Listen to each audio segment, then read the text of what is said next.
L'échelle du ciel, elle est faite. Alors, il y a une mise en abîme. J'ai installé deux miroirs, un dans un puits de lumière et l'autre par terre, sur chaque fois une couverture de survie. Pour moi, la couverture de survie, c'est quelque chose de très symboliquement parlant. On est dans quelque chose de doré, donc elle est très souvent présente dans mon travail. Et cette échelle, elle circule de l'un à l'autre. Donc quand on se penche sur un miroir, puisqu'il y a le reflet de l'autre, elle est infinie. Elle est travaillée donc avec à nouveau des plumes d'oie, où j'ai enlevé tout ce qui est autour, je gardais que la quille, que j'ai trempé à chaque extrémité dans de la cire à cacheter. Donc c'est une cire rouge qu'on prend parfois dans les campagnes pour fermer hermétiquement les bouteilles, et puis dans le temps pour cacheter des lettres qui ne devaient pas être lues sauf par celui qui rompait le cachet.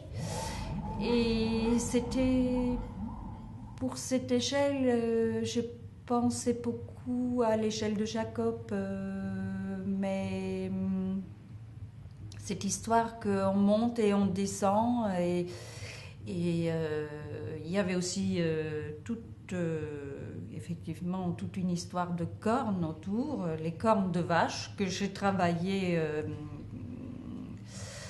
Là, elles aussi, elles sont vraiment une histoire, parce que j'avais envie de me confronter avec la question de on mange des vaches, il faut qu'elles meurent pour que nous on puisse en profiter. Et donc j'avais demandé à des copains agriculteurs s'ils pouvaient pas, ou éleveurs plutôt, s'ils pouvaient pas m'obtenir des cornes, ce qui n'était pas facile parce que depuis la maladie de la vache folle, on ne peut plus sortir des cornes des abattoirs comme ça, donc il y avait toute une procédure.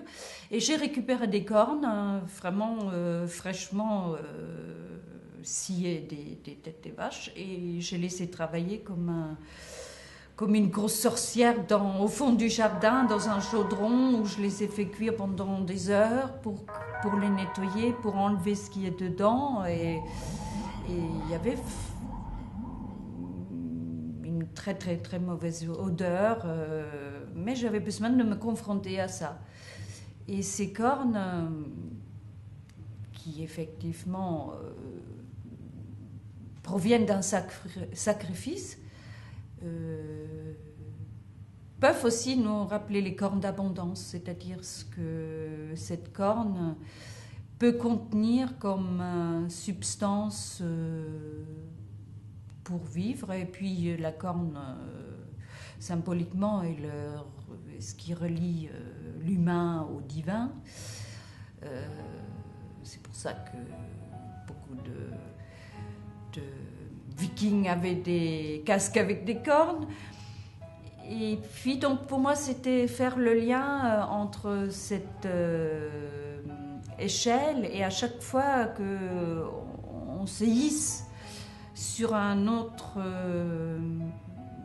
ou qu'on descend, mais en tous les cas il y a quelque chose du mouvement. Et tant qu'il y a du mouvement, on est dans la vie. On circule, et l'échelle, c'était pour moi vraiment cette montée et descente sans cesse qu'on a dans la vie, puisque on n'est pas toujours sur le même chemin.